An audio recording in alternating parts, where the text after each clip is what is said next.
5 starts as good as Cam Newton has been. Hasn't thrown an interception. What would you do? Which quarterback would you go with?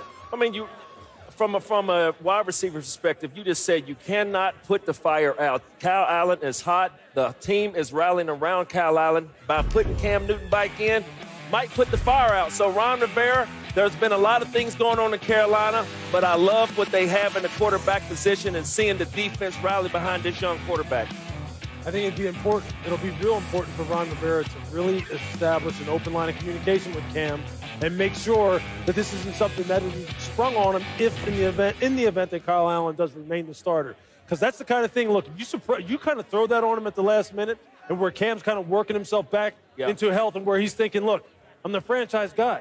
I'm a league MVP type of guy. I'm a Super Bowl quarterback type of guy. Then all of a sudden, look, he's not, I mean, he sees what's happening. Yes. But if you don't communicate that to him, I mean, yeah, you could throw this train off the track. So I'm all for keeping the hot guy in there and keeping everybody happy as far as winning football games. Yes. But, man, managing this relationship is priority number one. Hey, but you know what? Here's the thing that amazes me is that we get so enamored when the backup comes in and has a hot streak. Let's remember, he's a backup for a reason, okay? All right, Cam Newton has won MVP of this league. He's taken a team to a Super Bowl. Yeah, the offense functions differently when Cam Newton is in there. They've built the team to function differently around Cam Newton. So let's not get enamored when a guy who is the backup for a reason, let's remember that. He's the backup, and he has a hot month.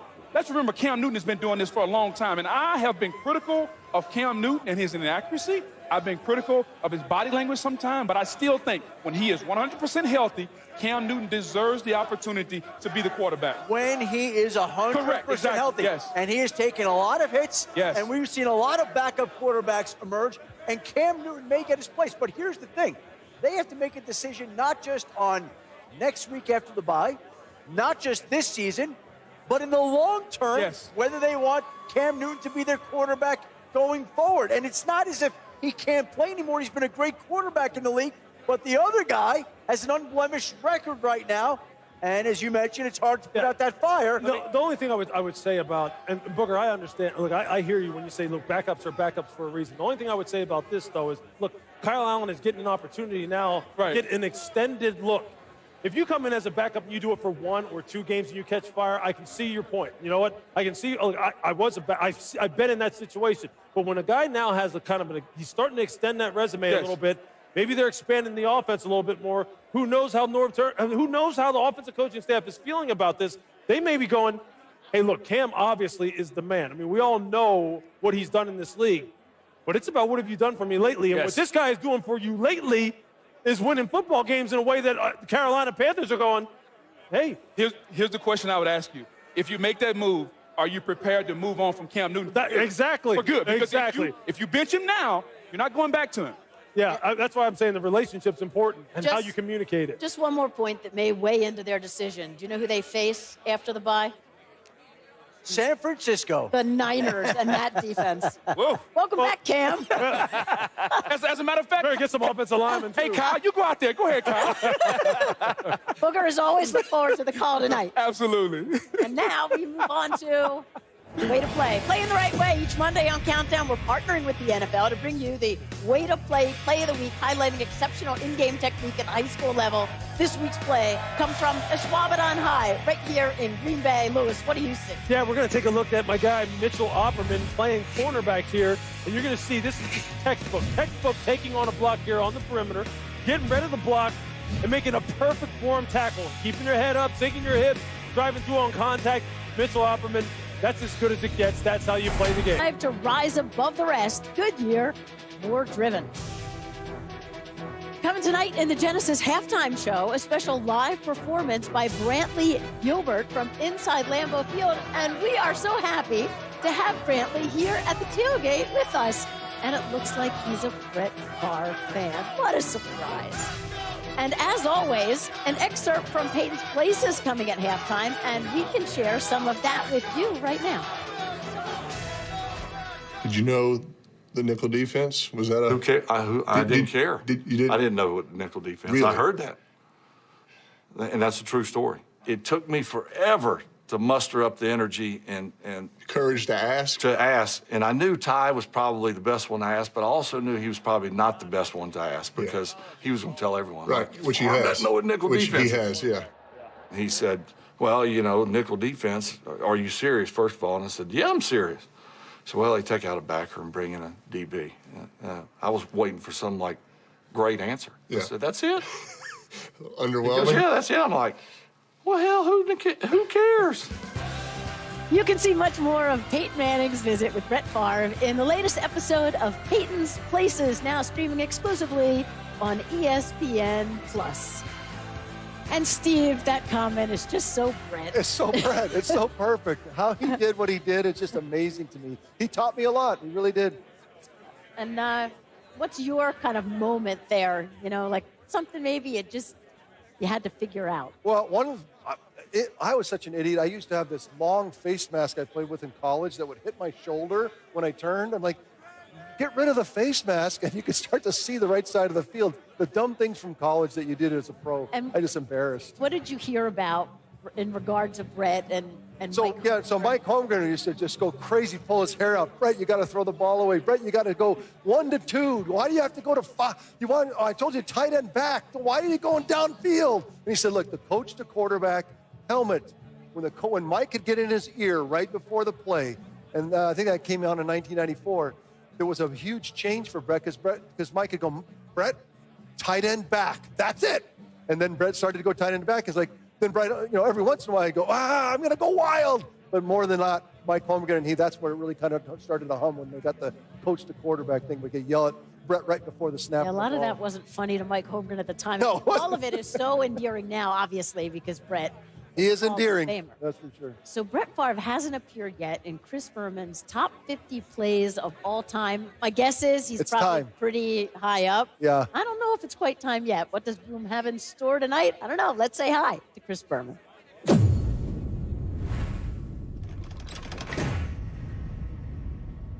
Hi, Susie. We've got a little something for the cheeseheads coming up. 15 plays into our top 50 plays in the 99-and-a-half-year now history of the National Football League. And some, when you look back and scroll them back and forth 5, 10, 15, 20 times, no matter how often you see them, they still defy belief. Play 35, 1989, NFL prime time, and the first game ever for our namesake. Deion Sanders, Wednesday played baseball for the New York Yankees. Sunday played football for the Atlanta Falcons. And there's Deion, returning punts today. His first effort as a punt returner. Quite obvious by the way you're dressed that you are a big Packers fan. What's it like just to be here? Oh, man, it's very exciting. I never been in nothing like this before, so I'm just enjoying and soaking it up. What are you hoping to see tonight? A victory. We've been losing to the Lions. I think we 4 games down. They didn't beat us the last couple of times, and I'm looking for a victory tonight. And we also hear that you're a pretty big Randy Moss fan. Is there a Randy moment that kind of captured you? Oh, man, the one-hand catches, the bombs, all of them. He's a great MVP Hall of Famer. So I'm glad you said the one-handed catches. Just so happens that we have a segment called You Got Mossed, and we are so glad that you can be a part of the segment. We want all of you to be a part of You Got Mossed as well. Everybody ready? Well, let's get this thing started, man. Sitting here with the champ, Bud Crawford. Ladies and gentlemen, let's get it started. Number 5, Chief versus Texan. Patrick Mahomes throws it deep down the field. Welcome back to Tyreek Hill. I know this is going against my morals, but Tyreek Hill, I had to put you up there, baby. Justin Reed, he just wanted it more than you. But guess what, Justin Reed? Let's get it. Number 4, D2 football. Tiffin versus St. Elsom College. Devon Lynch throws it big down the sideline, big catch. Look at this DB's head. DB, come on, man. You didn't even know if you wanted to look at him, look at the turf, look at the ball. But since you didn't, you got ball. Number 3, champ, that's all yours. Man, I think Seahawks versus the Browns. Baker Mayfield throws to Odell Beckham. Good catch over Tedrick Thompson. I don't know. Man, Tedrick Thompson up the DB. Odell Beckham just wanted it more than you, but guess what? Number 2, college football champ, Iowa versus Penn State. Nate Stanley throws it deep. Brandon Smith catches it over the DB. For Oh, 6, champ. Hey, John Reed, he wanted it more than you. Great catch, boy. Last but not least, D3 football, Fayetteville State versus Shaw. Richard Lattimore throws it to the sideline to Johnny Glaspie. Hey, champ, that's the front power line. You said you played football before. What was that, champ? You got Moss. All right, D. hey, thank you all, Green Bay, D4 fans. Thank you. But this week, let me say this. This week, that catch, last week we didn't put the catch meter up, but we still have the Bride sister at #1 for the Moss meter on the You Got Moss Catch of the Year.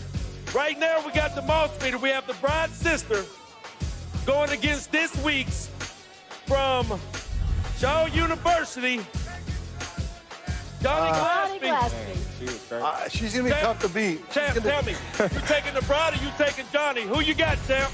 Man, I'm going to have to go with the Bride. Oh, She yeah. came out of nowhere. Oh, it's the Bride. She came out of nowhere. Well done, everybody. Everybody, thank you.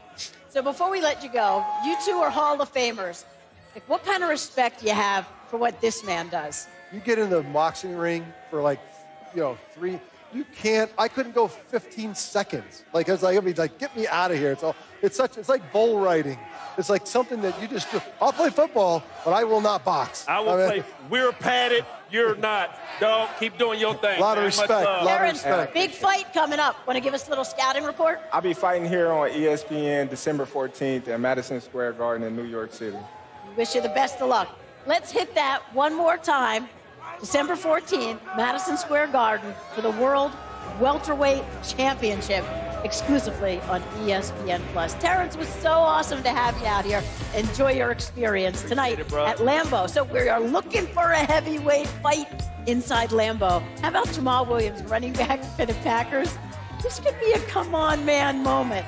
Nice little, hits the cameraman in the head. Everybody feels bad. All right, how about the fantasy perspective from week 6? Here's Matthew Berry. Thanks, Susie. This past Sunday, the Rams' entire offense combined for just 38.8 fantasy points, or less than Stephon Diggs alone this week. It was bad, and honestly, the Rams' offense has looked off for several games. Whoa. Slow down there, Barry. Who are you to critique the great Sean McVay, you bald bum? Actually, Strawman, I'll have you know, I've met Sean McVay, and that makes me qualified to be an NFL coach in 2019. I stand corrected, you bald bum. Listen, I'm not panicking on the Rams. That 49ers defense is legit. They're shutting everyone down. They're basically the anti-Falcons. And the Rams get that Falcons defense next week that allows 380 yards per game. And then the Rams play the Bengals, who allow a league-worst 100 Appropriately. They got brats flying and beer flying everywhere. You're sitting out there in 19 below zero weather. The least we can do is jump up and give you a hug. Once you do one Lambeau Elite, you want to do it again. Don't take it lightly. You better get focused. When you get up there, sit on there like, you're like Leonardo DiCaprio. I'm on top of the world. So all you NFL teams out there that's still doing Lambeau Elite, stop it. Find your own dance. Find your own tradition. That's ours. Stop it. And is there a better touchdown celebration in the NFL? The Lambeau Leap, it's such a great tradition. And all those elite athletes make it look so easy. It's not for the normal Susie, guy. You don't understand. Right at the end there, it kind of has a drainage. It kind of goes falls down? off. It gets harder. It gets harder the closer to the wall. Later, we're going to see Adam try it for real. So let's take a look back at some of our guys' best moments here at Lambeau. Randy, he made his Monday Night Football debut as a rookie in 1998. Randy, your memories? Oh, man. How can I not forget this? One thing, shout out to all my teammates in 98. R.I.P. to Dennis Green, but I will never forget the moment in the locker room before the game, Sue. 5 catches, 190 yards, 2 touchdowns. Steve, your memory is maybe just a little bit different. I got close to halftime. I had not completed a pass. Here's where that hurt right there. That had to hurt. I told James Wilder, James, come in front of me. I'm going to shovel you the ball so I can get a completion. I just needed one completion. Your first road start, didn't you say you had regular suit coats on? Suit coat underneath. I forgot the weather gear. Hey, somebody want to sack you. Somebody wants to sack you out here. Bring it on. Bring it on. Here we go, guys. Let's get into tonight's game and some storylines to follow. The Lions have a little streak going here. They're 3-1 in their last 4 games at Lambeau Field after losing 24 straight road games against the Packers from 1992 until 2014. Aaron Rodgers will try to put a stop to that recent streak. He's won 4 straight games on Monday Night Football with 12 touchdown passes and no interceptions. Here's the biggest thing. The Packers are winning with defense this season. Coming into week 6, they were 8th in scoring defense. The last time they finished the season in the top 10, they won the Super Bowl. And I cannot tell you how effusive Aaron Rodgers has been in his praise for the defense, especially Zadarius Smith and Preston Smith. Their infectious personalities have changed the whole dynamic of the team. And Adam, just bringing them in, this was really out of character for the Packers. Well, the Packers for so long were so stagnant and conservative in free agency. And then things changed. They hire Brian Gutekunst as the general manager, Matt LaFleur as the head coach, and all of a sudden they're aggressive and they're making moves. If you go back to March 14th, one single day, they spent $48 million in guaranteed money, 20 on Zadarius Smith, 16 on Preston Smith, 12 on Adrian Amos. And those 3 players have helped change the defense and the face of the defense here. They're so aggressive that now fans are asking, oh, are the Packers going to trade for A.J. Green? Oh, are they going to trade for Emmanuel Sanders? All the fans want more moves in addition to all the great moves that they made back in March. And the defense, the defense is dynamic. Yeah, look, what Mike Pettin wanted, guys like Zadarius and Preston Smith are kind of hybrid type players. They're kind of quasi defensive linemen, quasi 34 outside linebackers. He can put them with his hand. He can put them on the defensive line with their hand down in the dirt. They can rush as a defensive end. They can rush as a 3 technique over an offensive tackle. You can just line them up and have them play from a 2-point over an offensive center. And what that does, this creates nothing but confusion for offensive linemen and for quarterbacks. And on top of it, they're pretty good football players. So when you have those guys, they've been drafting for years now, trying to beef up their secondary. You bring in a guy like a veteran Adrian Amos, who's kind of like an overseer of the entire thing. It's just all working. And a part of the change, too, under Matt LaFleur, he's young. His staff is young. He's making meetings fun. They've got a hoop in one meeting room. They're playing games during another. Players are allowed during practice to say, hey, coaches, this isn't quite working for us. Can you go over it again? And all that, it's created a whole new vibe, Rand. And that's a good thing. When you have a players coach LaFleur that understands his players when they need that break, because we've all been in that meeting room where we're sitting there on the phone, just lackadaisical, hurry up and get this meeting over. But you have a young head coach that's fitting in well with this Green Bay Packers. I like what I see, but it's not all on the field. There's some things off the field, too. Well, and then there's been this whole narrative. We know it. Would Aaron Rodgers be able to get along with the new head coach? Because he couldn't get along with the other head coach. But it doesn't mean that carries over. And Aaron is coachable. And we met with him. He was smiling and as happy as we have ever seen. Aaron is not a toxic personality. He does want to get along. He does recognize, and this is not selfish, he recognizes that I could be the MVP of the league. If I'm the MVP of the league, that means the Packers can go to the Super Bowl. So it's not about him.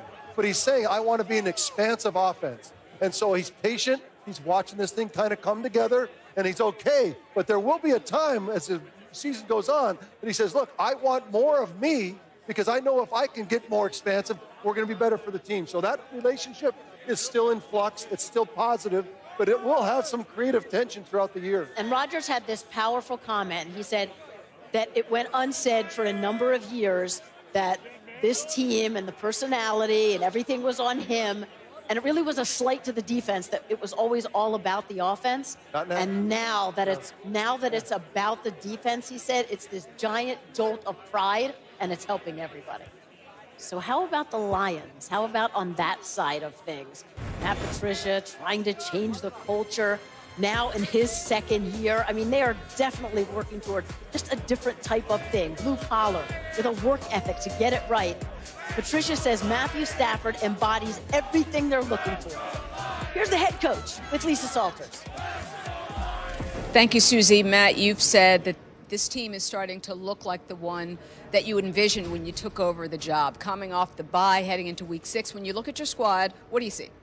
Well, I just think that these guys work really hard. I think they're extremely tough. I think, they compete really hard. And, that's all we're trying to do is just trying to go out every single day and compete and get better.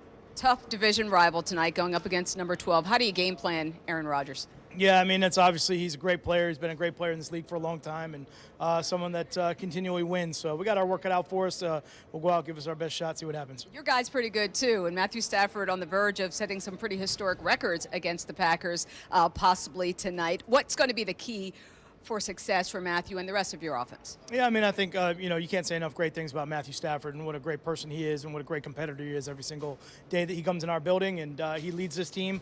We follow with him, and, we fight every single chance we can for him. So, obviously, all three phases, we gotta go out and try to execute at a high level and hopefully play some good football. Thank you, Coach. Good luck tonight. Susie, back to you. Thank you, Lisa. Coach, the question is, can he truly change the culture? Think about when he took over the team last year, right off a Super Bowl loss. He was behind the 8 ball. It was already February, and he admits, Adam, it was a culture shock for everyone. That was the whole thing. It was a big period of adjustment. And when you're not winning games and you're having to adjust to a new coach and his ways, I think it wears on everybody. Now this year, they know what to expect. They're used to it. And let's keep in mind, they're winning football games so far. So things change, the attitude changes, the atmosphere changes, everything's a lot better. As long as you're winning in this league, it covers up everything else. How different does this team look to you?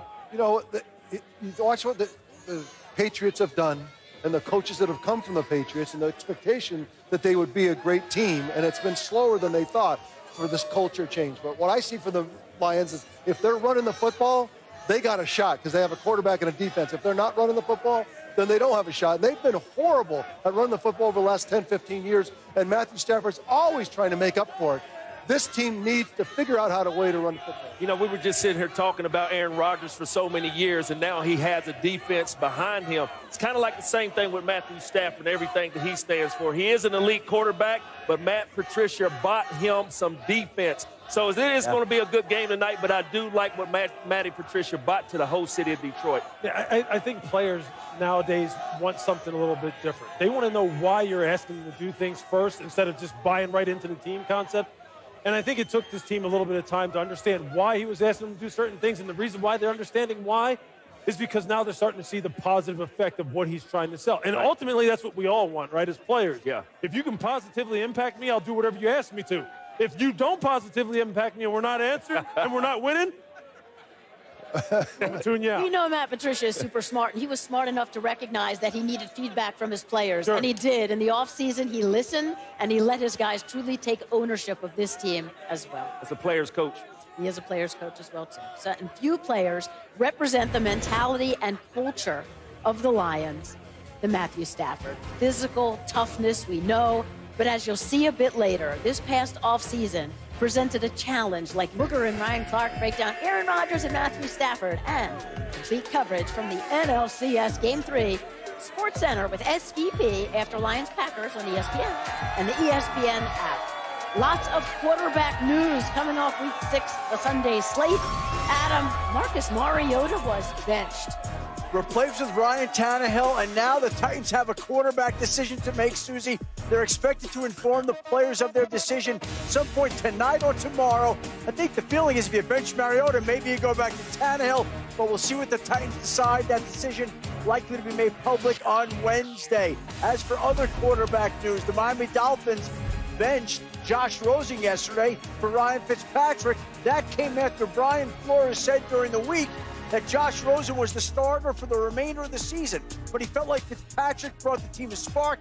Fitzpatrick almost pulled out the win, and so Josh Rosen will go back to being the starting quarterback. And we talked earlier in the show about Patrick Mahomes and the ankle injuries he's been battling all year long.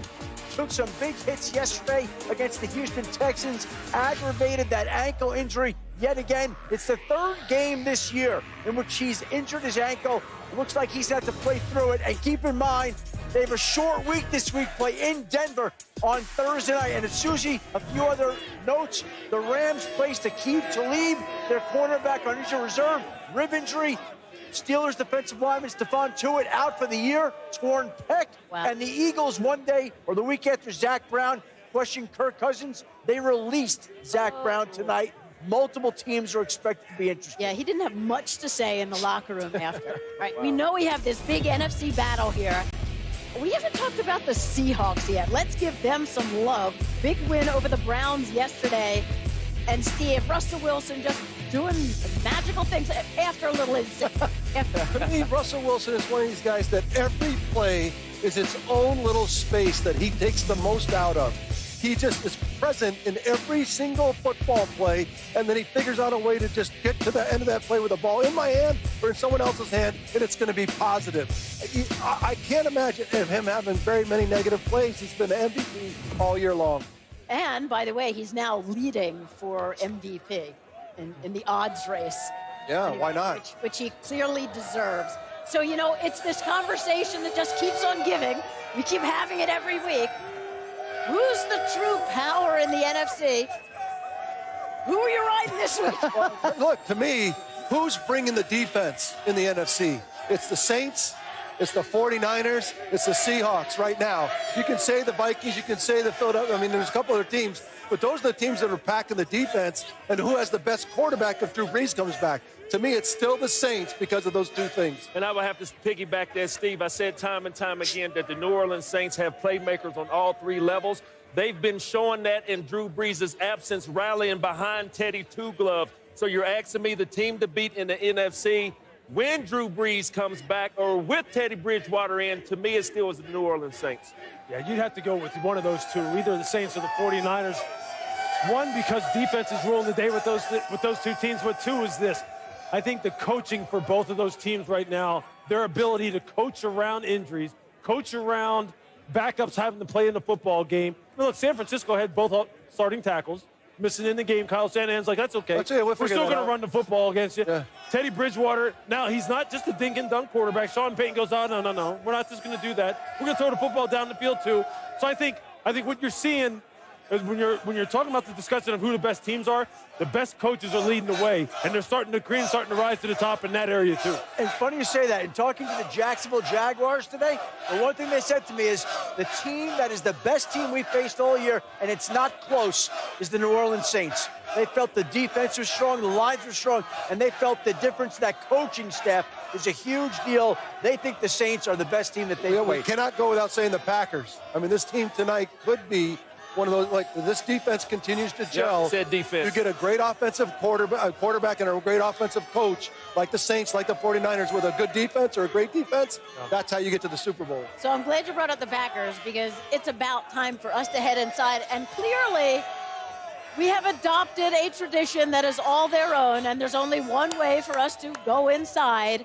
It's riding bikes. You know, it goes back to the Lombardi era, training camp, when players, even visiting players, would borrow little kids' bikes. There's so much great history.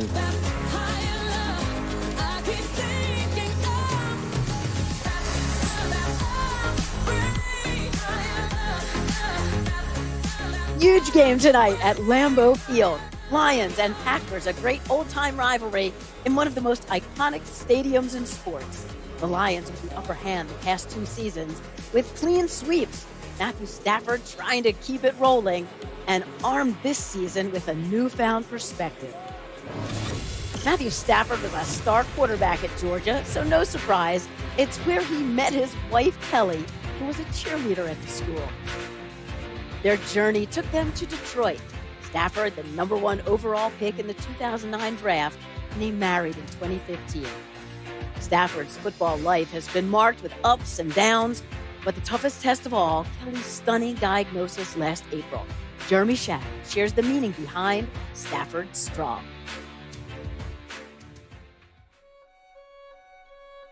Anytime you go through an experience like this, you're going to find out something about yourself that maybe you didn't know or you weren't as aware of before. As I went through it, I realized how much strength I pulled from him. Stafford Strong entails both of us and what we have gone through.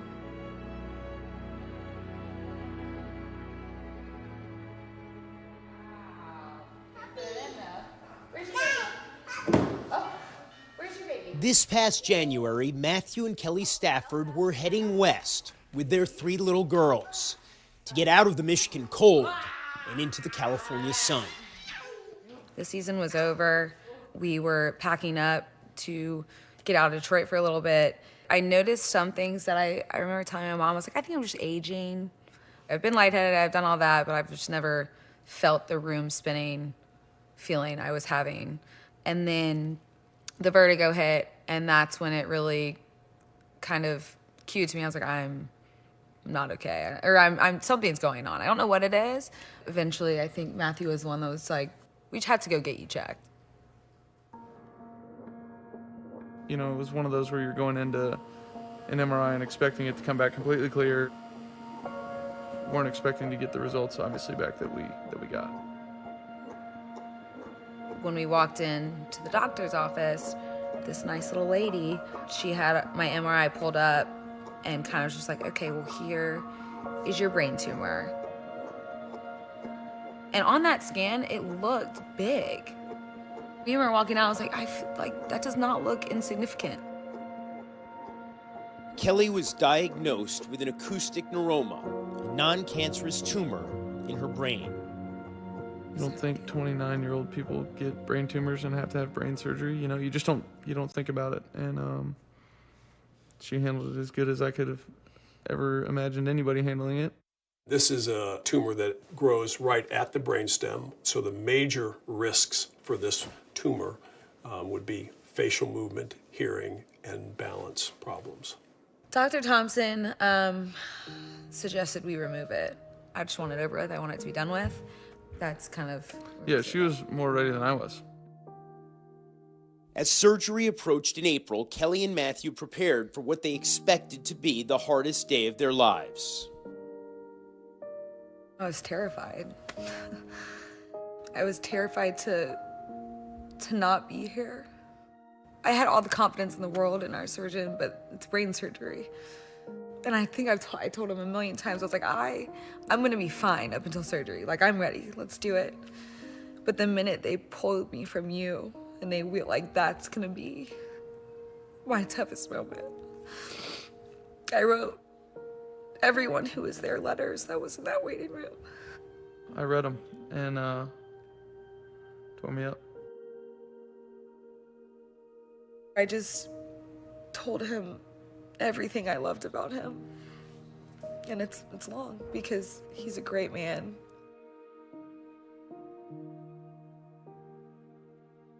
After 12 hours, the tumor had been removed. We want to go left? Yeah. How would you describe your recovery over the course of the last 5 months?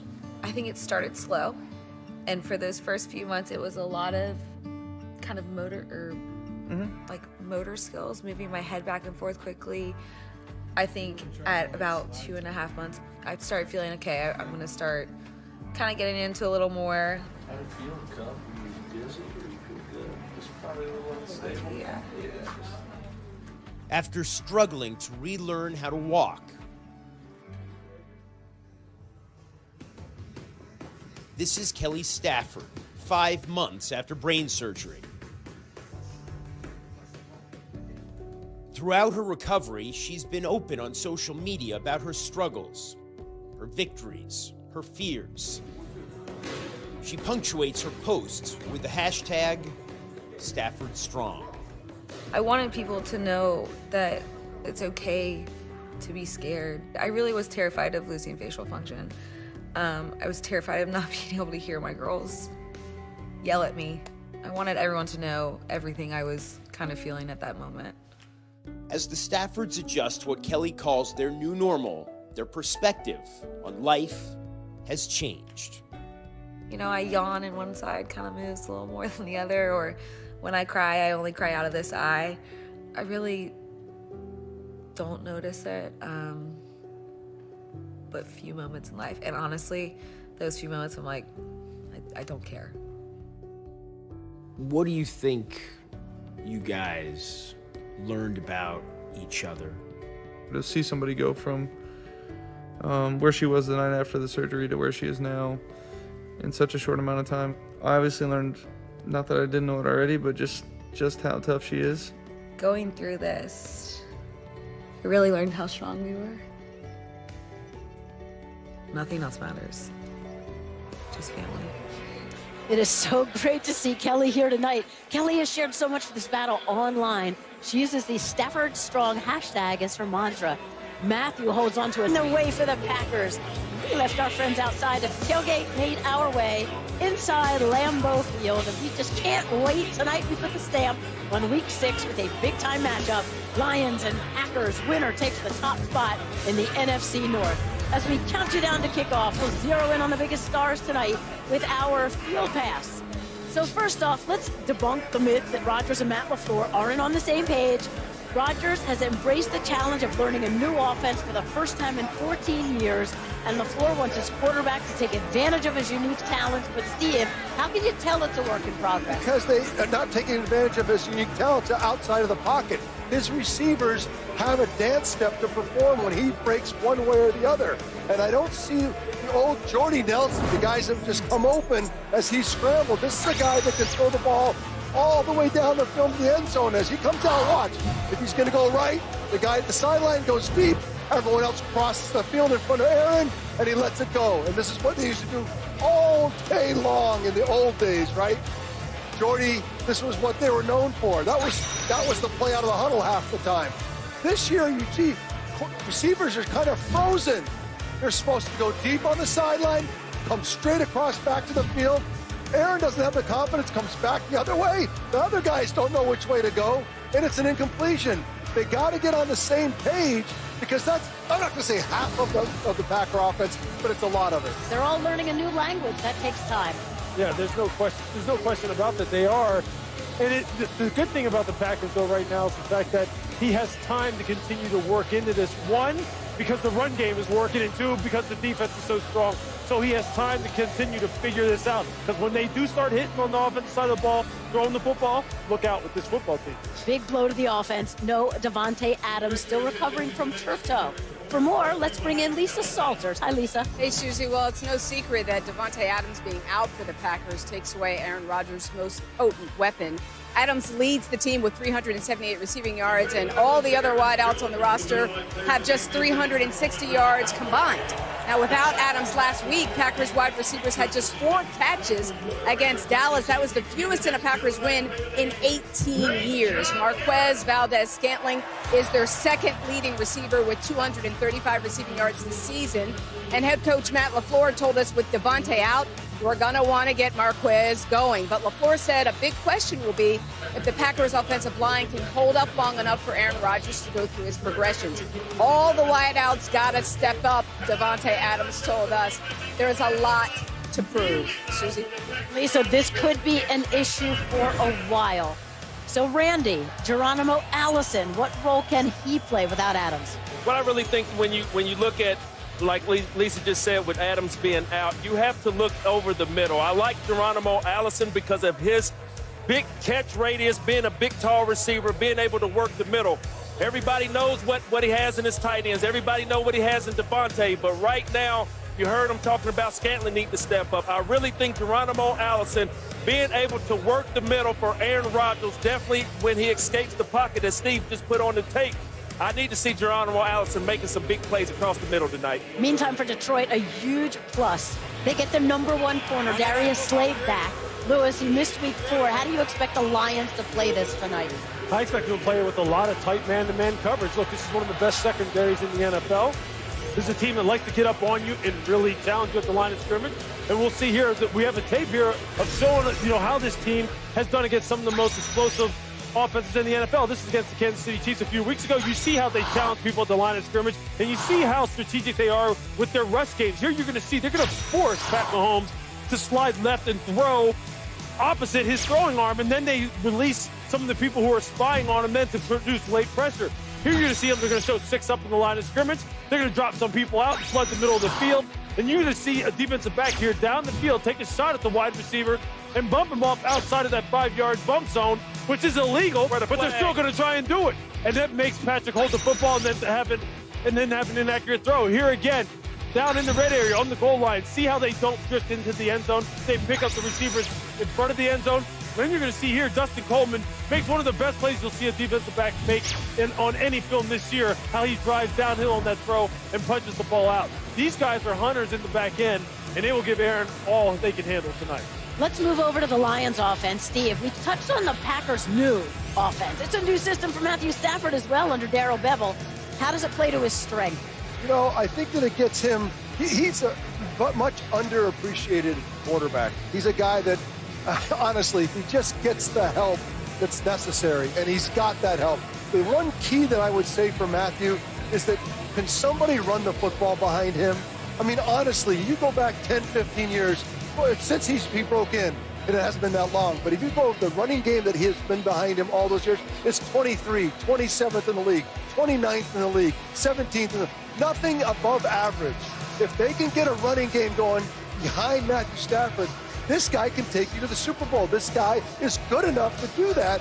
Very underappreciated. So you want to talk running game? They're coming off a dominant rushing effort in week 4. Adam, what are you seeing from how they're using Kerryon? Well, Steve is talking about them needing that running game, and here is the guy to do it, because the last couple of games since they cut C.J. Anderson, they've given the ball to Kerryon Johnson. He's been a downhill runner. He's been strong. He's been powerful. They featured him, and they're going to continue to feature him tonight moving forward. Very good running back. When they drafted him, they thought that he reminded them of Le'Veon Bell. We'll see if we get more of that tonight. Hey, Adam, go to the other side. Aaron Jones, he powered his way to 4 rushing touchdowns last week. Coming off the best performance of his career. And the Packers offensive line has done a great job of opening holes for Aaron Jones. He's capitalized on it and done a great job this season. You saw last week the type of ability he possesses. He'd love to have games like that every week. He's been their bell cow in the red zone. He's gotten touchdowns every game. They'll try to feature him again tonight. Well, very different approaches by both head coaches. Both rely on feedback from their players, and it really seems to be working. And we've talked about this throughout the show, just the addition of the toothsmiths on defense and how they've really allowed this team to rise up, Lewis. Yeah, they both are the same physical profile, long, diverse in terms of positions that they can play, which allows Mike Benton to really mess with offensive coordinators and quarterbacks in particular as far as what these guys are actually trying to get done. But I'll tell you this, their strength obviously is on third down and getting after the quarterback, because these guys are both great finishers.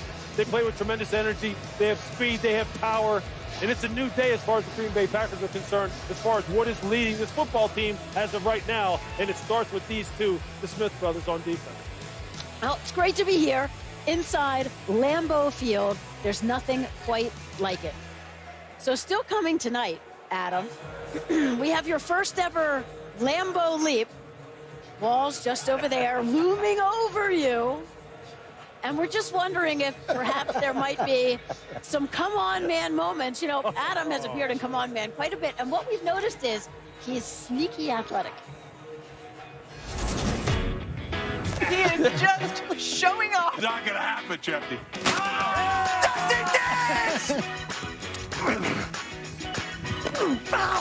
Come on, man.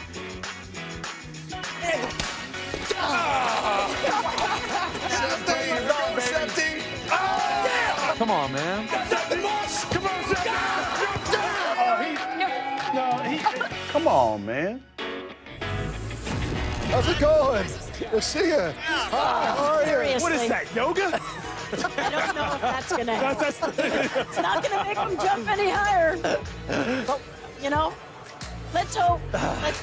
Let's I'm already looking. Hey, man. that wall is kind of high over there. Look at his Twitter poll. Look, most of his followers think the ambulance is going to come take him away. All right.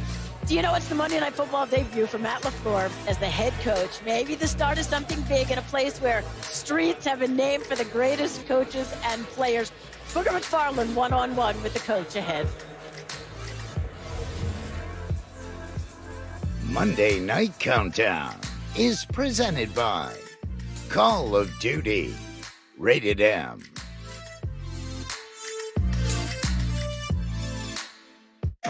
Rated M for mature.